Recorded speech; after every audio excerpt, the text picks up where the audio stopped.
Hi folks, welcome back to the channel. Thank you very much for joining me. You are most welcome, as always. Well, there's a few sad things going on in the world, and I'm not going to get into commenting about them, obviously, because it's dominating the news. It's even dominating YouTube at the moment, it seems. Yeah, some very sad events in the east of Europe there, and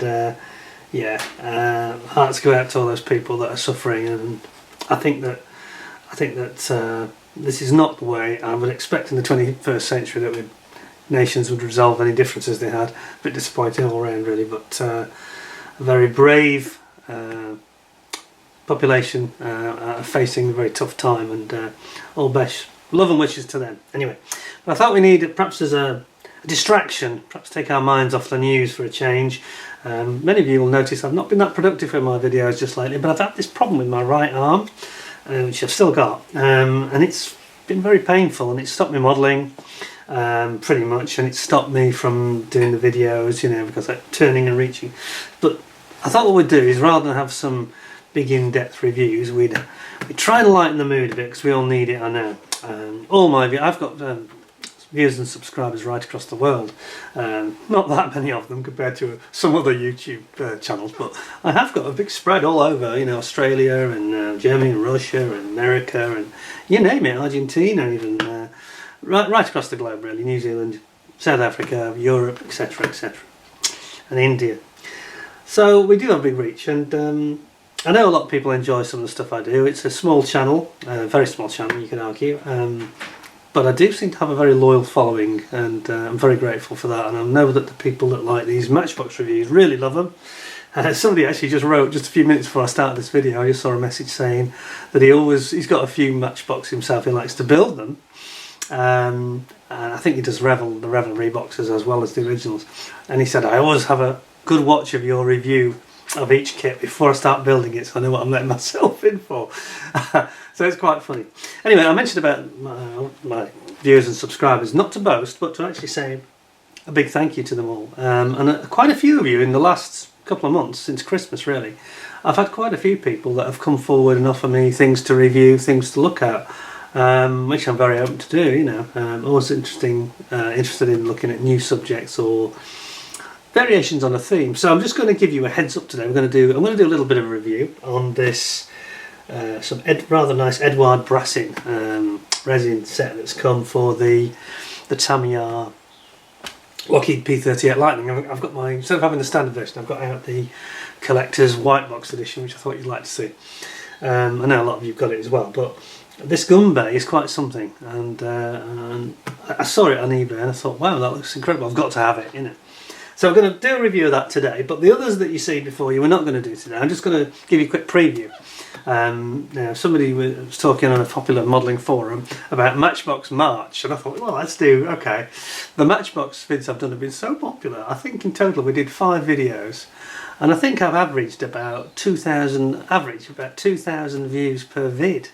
You know, and it's just a chap sitting in his garage really, you know, just looking at some old kits. So I've got over 10,000 views, which is a lot really for what they are. And it's quite clear that people are saying, please keep them coming, you know. So I thought, So with that in mind, some of you have actually assisted me in doing that, because I've actually had at least 2 of these are Matchbox kits that have been actually sort of donated by people for me to do reviews on. So we've got, and I'm going to name 1 or 2. Some people want to be named, some people don't want to be named, but we've got one gentleman called Ian from Northern Ireland, and he's been very, very generous. Not only has he donated a Vickers Wellesley Mark 1, but he's also given me a book, the story of the Donegal Spitfire. Now, some of you may have seen a TV programme about this, and I'm probably going to do a separate short vid about this book itself once I've had a chance to read it properly. But some of you may have seen this about, I think it was about 2011, 2012. There was a BBC documentary with Dan Snow. Does it tell us the date here? 2011, yes, there it is. And before I opened the book and started looking at it, I responded to Ian and I said, oh, that's great, I remember that sounds like the story of the one I saw on TV. And of course, when I started reading it, looking at the photos, there's actually this dig where the Spitfire got itself buried in the peat bog. And indeed Dan Snow is featured here. So it's all about the programme and the research and how the relatives of this pilot was killed you know, helped, I think, to fund and to encourage publicity to get this thing dug up.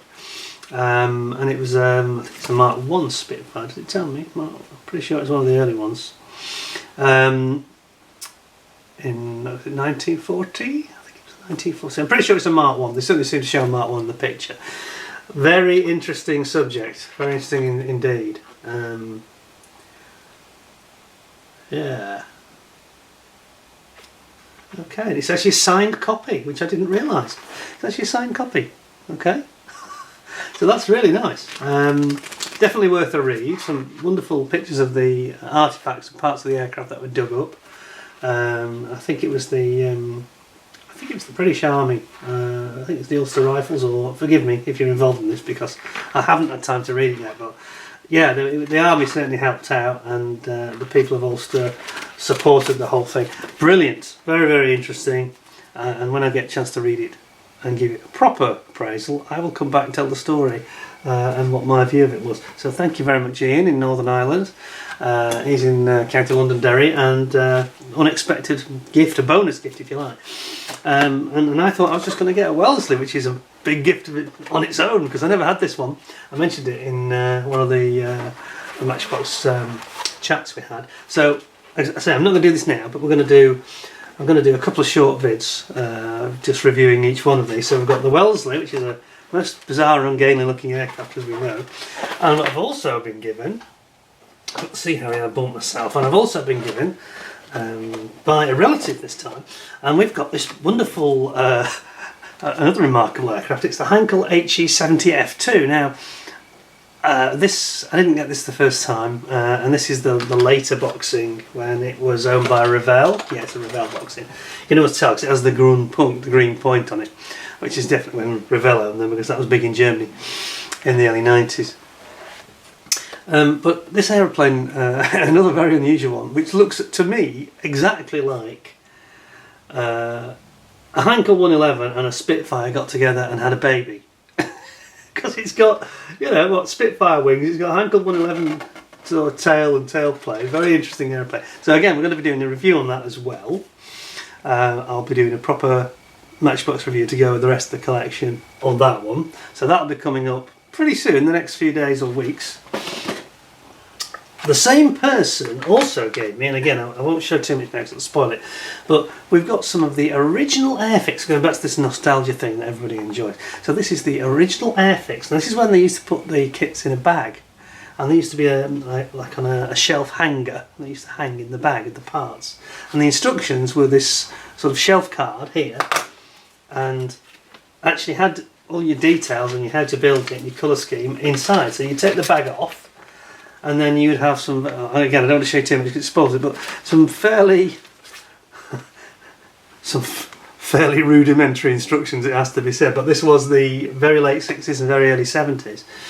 I don't know if we actually have a date on it printed in England, doesn't say. I'm guessing this is about 71, something like that. And then we've got Hurricane Mark 5. Now I had this kit, I don't think I had it in the bag form now, I was probably too young. I had it, I think, when it first went into a box, because I remember this artwork. I'll just show you quickly here. When it's firing its rockets on the underwing pylons.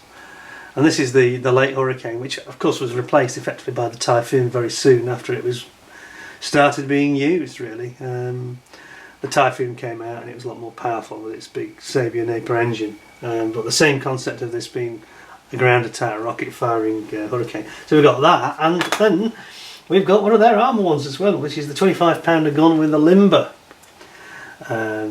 which is something I haven't seen before even, you know, and you've got your little limber truck. Absolutely brilliant. Amazing. Again, I think it's about, does it tell us anywhere? They tended not to print dates for some reason. It just says made in England. And of course I forgot to point out, by the way, 2 shillings and 11, 2/11D it says. So that's 2 shillings and 11 pence, I think. So what would that be? That's basically, that's kind of equivalent of about 18p, 20p in today's money. But with inflation it'd be a lot more, of course. Anyway, 3 very nostalgic things that I think people enjoy having a closer look at, and I'll zoom in properly, and we'll dwell on them and have a proper look at those. There's those. Then we've got the, I promised that I was going to do this Sea Harrier, which we got a couple of weeks ago, which I'll do a proper review on. This is one of the late ones. Again, I was going to say it's Revell, but it's not. This is actually just before Revell took them over, so this is when the Chinese owned what was Matchbox. Then we have another gentleman, a chap called Paul Hunter, who lives up in Harrogate, North Yorkshire in England, and he has sent me, now he's loaned me these because they are quite valuable, his collection of, he's got the Matchbox book, the story of Matchbox kits, which I think you're really going to enjoy. Those of you that like Matchbox, this is a brilliant publication. I can assure you I'll be getting a copy of this. I'm going to be seeking it out because it's all there, and having seen it, it's missing in my collection, so I'll have to get myself a copy of this. I think you'll enjoy seeing that. But in addition, he's also lent us, and I won't pull them all out now, but he's lent us a huge collection of Matchbox actual catalogues, the original catalogues. And I'm going to pull this one. Oh, and the very first one I pulled out is probably the first one I remember, actually. Well, maybe not. I remember it, but I think that's 76. So this is the 79 1980 catalogue.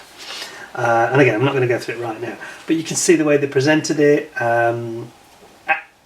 Again, this is just meat and drink to all those Matchbox fans. So I think we're going to have a very enjoyable look through this. And I think that because of the nature of these, I'll probably do each one as a short separate video, because I think to try and show you them all would just be too long and boring. I think it might be a bit repetitive. So I shall literally do the kit catalogue 7980, and that will be a video on its own, and so on. But he sent me about, he did list them, I think there are 10 in fact.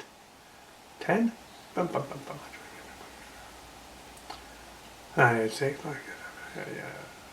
certainly 10 publications to go through. This is the first time I've literally taken that from the envelope, so very, very carefully put it back, because I want to make sure these are kept perfect for him. It was incredibly good of him to bother to send this, and I've got to return them in pristine order, of course, so very careful with those. Something to entertain you. Anyway, so that's what's coming up. Matchbox March. Plenty of material to go out there. There'll be quite a lot more vids, but they won't be so long. So whether they have live chat, I don't know. They may not be worth it, but I'll do it, I think, because I'll end up talking, and then once you get past 20 minutes, I think it's long enough for live chat, and a lot of you seem to enjoy it, so why not? But today, this is what we're really going to be looking at. So this is another one of these aftermarket sets, which people seem to love, and we have it here for the Tamiya P-38 H or G. In fact, any of the versions actually that they brought out, because they're bringing out a new one, aren't they? The new J version coming out this year. But this is the nose Gunbay, and it really looks stunning. And I thought, you know what, that looks great. And it wasn't too expensive. So it's a 148. I thought we'd take a little look at that. First of all, I'll just pull out the relevant allied parts, but they are bagged, and this is the collector's edition, which was a gift for me. So I'm not going to get it out of the bag, but I don't think that'll matter. So I'll know a lot of you have seen this and are very familiar with it. Anyway, it's really these parts, the critical ones anyway, that relate to the nose. But I will just show you, or should I? I'm just going to show you. So I've got some extra nose art. Because don't forget, I've actually got more than one copy of this model. I've got the regular version as well. And I haven't decided which one I'll ever end up using yet, or which kit I'll build for that matter, but I'll probably use the standard one. But there is some rather raunchy looking nose art here, which comes from Kit's World, which I'm a bit of a fan of actually. I like their decals, they're really rather nice. And we've got, I won't dwell on these too long in case I get shut down for it, but there's some rather raunchy American cartoonery going on here, which certainly trying to lift the spirits of the boys out in the European theatre of operations, and it is all European theatre. Oh no, it's Pacific as well, actually. We've got both. No, I'm talking rubbish. It's the Pacific mid-war set, so I've gone Pacific. Sorry, I couldn't remember. So it's all Pacific stuff. So yeah, they're across the water, and maybe the heat's getting to them if they've gone for one or two nose arts that are a bit naughty. But anyway, just thought I'd show you something to lighten the mood.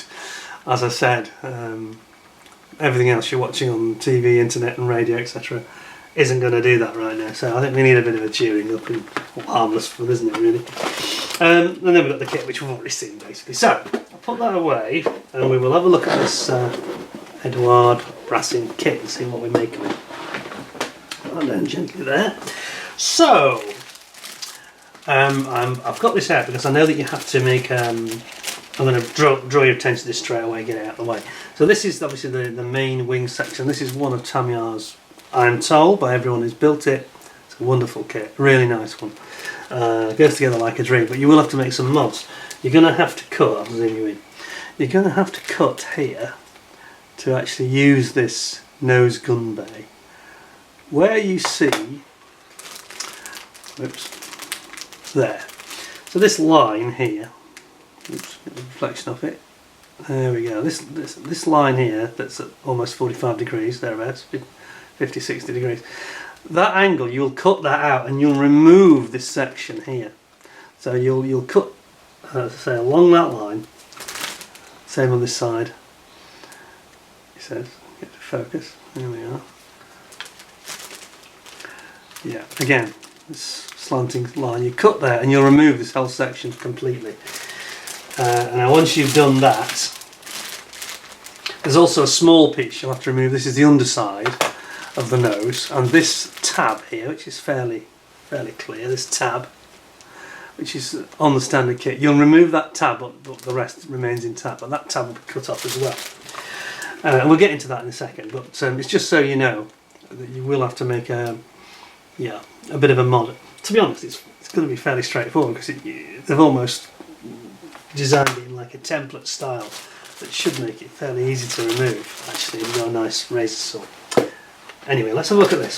So, usual Eduard thing, we've got some instructions, we've got it all carefully packed with a nice bit of foam so they don't get damaged. We've got a bag of parts resin, we've got a bag of resin parts, and then we've got some photo etch and the box, which we'll pop over there.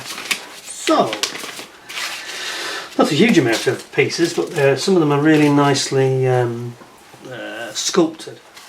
Let's have a look. Bring you out in. If I can get it to be flatter, that would help. It's not going to do it, is it? It wants to fold back. Right. Bit of memory gone into the paper here. Here we go. Now then. Here we are. So, you've got quite a lot of parts. You've got the whole base, but the front wall, the floor, the back walls all portrayed here, plus the actual doors and the guns and the magazines, the feeder belts here, and then you got your cannon here. So it has, does it tell me this? I know the experts among you will be shouting at the screen saying it's a 50 cal. It has two 30 cals and a 50 cal, or is it two 50 cals and 330? It looks like 330 cals and 250 cals to me, but I know one's a cannon, so it might be 75mm, this R64 here. It might be, but it doesn't look big enough to me, I'm not sure. That's what we're replacing. You've got a drum feeder here as well, and you've got various sort of brackets and parts of the feeding system, and then here you have the actual doors themselves, which you can have open or closed, I believe. On the front, here we go. That's the actual cover showing it with the doors gull wing open, and then here it shows you the parts in resin. So strangely they're doing a bit of a, this is my favourite thing. Not Eduard's greatest fan, but there are reasons, you know. I've had some bad experiences, but some of their aftermarket stuff I think is really brilliant. I really do like it. But what I'm not so keen on is some of their instructions. They don't always make it super clear to me. But they have got better. I've noticed here, for example, I was going to say, oh look, it's like Great Wall Hobby where you've got bits that come off of the instructions, which it is. But at least they've sort of, there is some logic to it, which I don't think that the Chinese friends have. I was just talking when I showed you the plastic here, I'll zoom you in, about these parts you need to remove, and they've made it really clear for you by marking them in red the way they have, and slightly clearer I would say than they normally do. Sometimes they can be a bit ambiguous. Here you're removing all the parts in red, so there's a couple of tabs and sort of lips that have to come off. And they make that crystal clear, I'd say. Really, really good. So that's a good start. Then, it seems to be in very strange the way they've done it. So they've almost made that a separate thing. Part 2, which is really sheet 2. I can just move this out.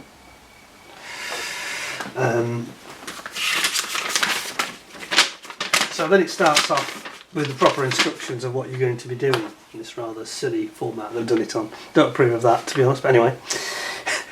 So you're basically building up the bay itself, and it shows how all these parts are going to go in, also how it will fit into the sort of outer shell, so to speak, of the actual bay itself.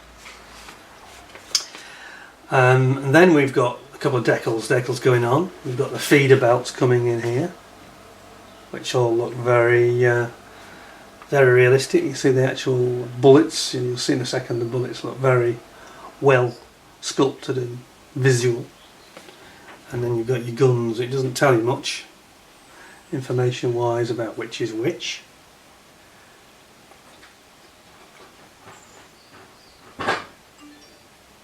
But that's just their way, I suppose. So it's now calling it out as, you know, stage 1, 2, 3, 4, and then it's, you turn over the page, which is helpful, isn't it? 5, and then you've got what looks like the main cannon that goes up the centre, and then 6. A couple of these what look like 50 cals going in, and then what look like the 30 cals. Are they Browning 303? They look like Browning 303 in fairness, don't they? Actually. Very like it. And then it tells you how to paint your bullet. This is good, it's like a zoomed in image of the bullets in the feeder, and their links in the actual feeder chamber. Ammo belt, so to speak. And they've made it pretty clear. They've made it pretty clear, in fairness. I just wish they would use a bit more English, and descriptive would be really good. That would be helpful. So that's that. Then you are putting in your drums. The actual ammunition drum goes in there, and there's another one inserted on the opposite side to it here. And then you've got various ejection chutes, more feeder belts. Here you've got ejection chute here for catching all the spent shells, and then you've got the sort of brace bar that goes over the bay itself, as part of the nose. The nose cap itself, obviously with its hollowed out areas for the barrels to pass through, that goes over the top. And then they're asking you to bend some wire. There's some what looks like electrical wires, control wires. You need to bend those yourself. I don't think those are provided in the kit, I'm afraid. No, they're not. Which I wish they would do. I wish they wouldn't, you know, then say, oh, and by the way, you need to do this. I know a lot of us have got these wires, but some models won't have. They should make that a bit clearer when you're buying it or on the box, that you need to also add some wire. And I don't think it goes anywhere. Nope. Nothing. Anyway, and these little parts have got to be, these little parts need to be added. Like so. And as I say, this is this wire that you're going to need to add. Turn over the other side, and you're into the final assembly really, where you've got these feeder chutes for the ammo that's being ejected. It's actually got a cooling jacket. Yeah, I think that's a cooling jacket in fairness.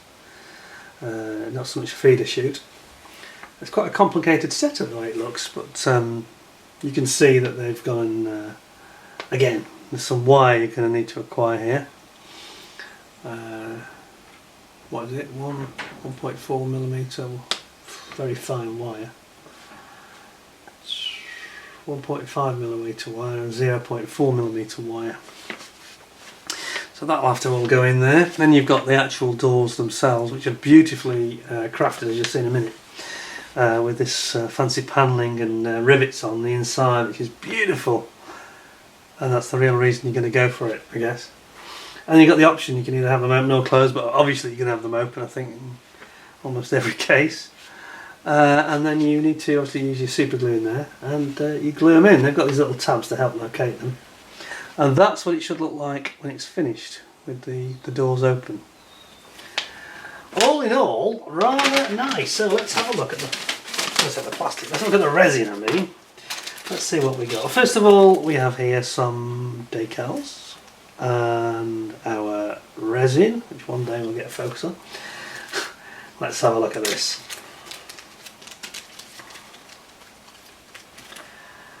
So this is the back of the bay, and it's also these little support brackets.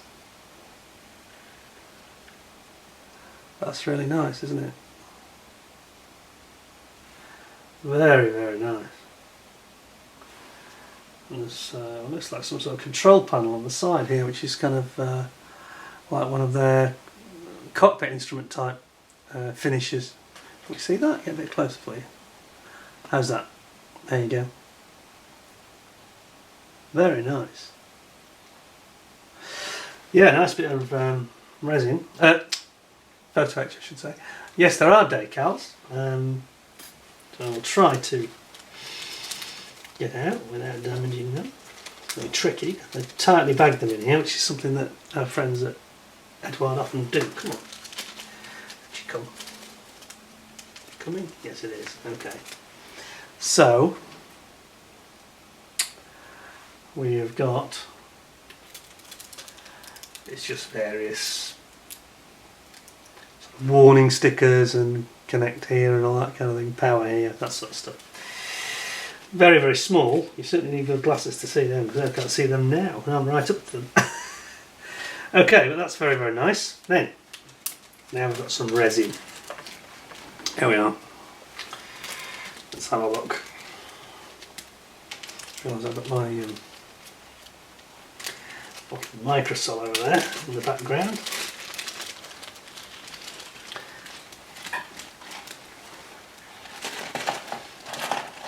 Go. Now then, let's have a zoom in for this. So this is this sort of the bay itself. You're going to cut it here. Remember to be very careful when you're cutting resin, because it's got carcinogenic dust. You mustn't inhale resin dust. You're going to cut this bottom piece off here and here, and then that's going to be the basic framework, if you like, of the bay. Like so. Then we have another one here that's got various parts on it. We've got the drums, ammo drum, support, some sort of support brace, what looks like an electrical motor, I think, for driving the actual guns there. Then over here we've got, these are the actual ammunition chutes with the ammo in there now. I'm not sure I'm going to get this clear enough for you to see it. It's very fine. If you look really carefully you can actually see the ammunition and all the bullets are there, but it's really difficult. I can't tell from where I'm looking at the screen whether you can see that. I'm hoping you can. Keep it really still. You might just catch it. There we go, I think you can see it there, can't you? So that's the feeder system. Here we've got the back of the actual, whoops, the back of the wall of the gun bay itself. Try and get this a bit closer, there you go. Which is very nicely sculpted. Excellent. And then we have finally, I think this is the chute where all the spent, I think the shell cases get ejected, but I think this is the clips that come off the actual belt. I think they're collected in that little receptacle. And over here we go. The bag does not want to open. Over here we've got some of this very fine resin. And it has been very nicely moulded. We'll start with the obvious one. I'm going to put my lights on here just for a second to show you, if I can, just how finely they have moulded it. So this is the actual doors that are going to be obviously propped open. Can you see with the? You can actually see through. That's how thin it is. The way they've moulded this resin, you can see. That's why I put the lights on. So you can really get. Look at that. Now you can see through daylight through it. Look. Wow. Okay. So it's very thin. Wonderful detail there though, look at this. Put those off. If we get in a bit closer for you, you can see it's got all this like riveting around these panels. And the sort of framework of the panel is very, very nice indeed. Very nice piece of resin that. Got an aeroplane going over here with the sound of it, let's hope it's not at least in Europe. And here we go. We've got the we've got the cannon moulded for us there. Looking quite impressive. And we've got a little panel here which is, there we are, little panel which I think is on the top of the bay. And then we have some of these ammunition feeder chutes where you can actually see, as close as I can here, you can actually see the bullets if you look closely. It says, yeah, there we go, you can see it now. That's really nicely done. It's going to take some very fine painting to do this well. To get my big glasses and magnifiers out for that, I think. And then we've got what looks like a support sort of bracket across. Oh no, it's the sorry, it's the. This is in fact the top of the nose that bridges across the bay. So you need to cut all that well off. Make sure it's clean. You need to swipe it with the sanding stick a few times. Then we have a number of the guns. We've got these Brownings, I think they're 303s here.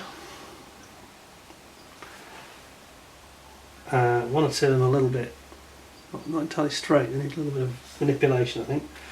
And then there's the 50 cal. I think it's the 50 cal anyway. There is a bit of variety, they all look different. It's quite strange. And then finally we've just got something so small I can barely make it out. At this range you can probably see this better than I can.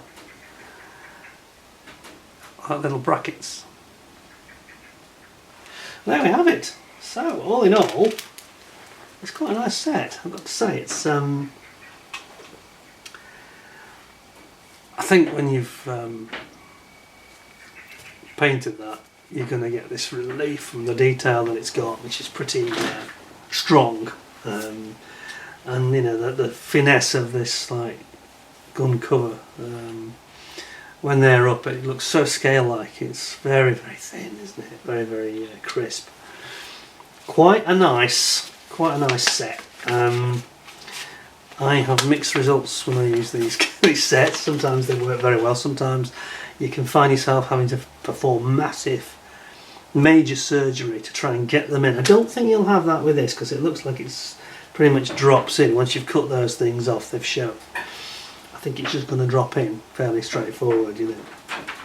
And they have made the effort to make it pretty clear, so it should be okay. It should be okay. I think we'll be on to a winner. So I'm going to say I'm going to give it a review score. It's a bit subjective, I know, with things like this because it's you never quite know how they're going to go together. So please bear with me.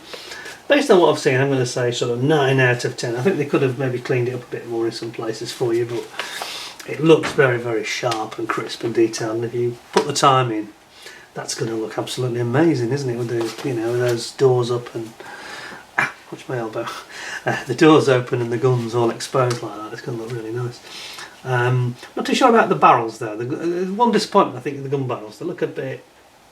Don't know. They probably look a lot better when they've got paint on, but they look a bit weak in the moulding. And I've got some Aber turned metal gun barrels, so I think I'll be doing a bit of a combination to get the maximum effect in terms of the appearance of the barrels. So I probably won't use all the Eduard parts in terms of the gun barrels. I'll probably just use the back of the gun with my own metal barrels on the front, which should hopefully give a great result. Anyway, there we go. So that's it for today. I hope you found that interesting. So give it a 9 out of 10. I think that's probably fair. Looks a nice kit. Certainly, if you like the P-38, that's a great addition to the kit. Why wouldn't you want it? You know. Anyway, thanks for joining me. I hope I've taken your mind off other things happening in the world and lifted the spirits perhaps a bit. Best wishes to everybody out there, and please stay safe. If you are in that dangerous part of the world, please stay safe, do your best, and good luck to you all. And to everybody else, I say, look after yourselves. Please stay tuned. Don't forget to subscribe to the channel if you haven't already, and if you have already, you need to give us a thumbs up, please, and give me at least 9 out of 10. And don't forget to ding the notification bell, so that you get alerted for all the new forthcoming vids, which I've mentioned are coming very soon. Some quite interesting stuff. I'm quite looking forward to this Harry and this Wellesley and all three of the Heinkel kits I have literally never seen before. So they're all going to be as though they were new releases. It won't be to the modern 21st century standard, but they will be new to me. So I won't be going through the motions with these. I'll be looking at them carefully, letting you have a good long look and see what we think of them, you know. And then of course we've got this rather nice looking book to have a look at, Matchbox book, and these nostalgic catalogues from I think from '76 to the mid '80s. It's quite a good run, so I'll do a separate program for each one, and we'll have a nice run through those and see the way that the style of catalogue changes as well. And we'll have a look at these Airfix instructions from these hanger bag packed kits from the early 70s, which I think you'll find very enjoyable. Anyway, there we go. Thanks a lot for joining me. Stay safe, stay well, look after yourselves, and I hope to see you all very, very soon. Thanks a lot in the meantime. Thank you. Bye for now.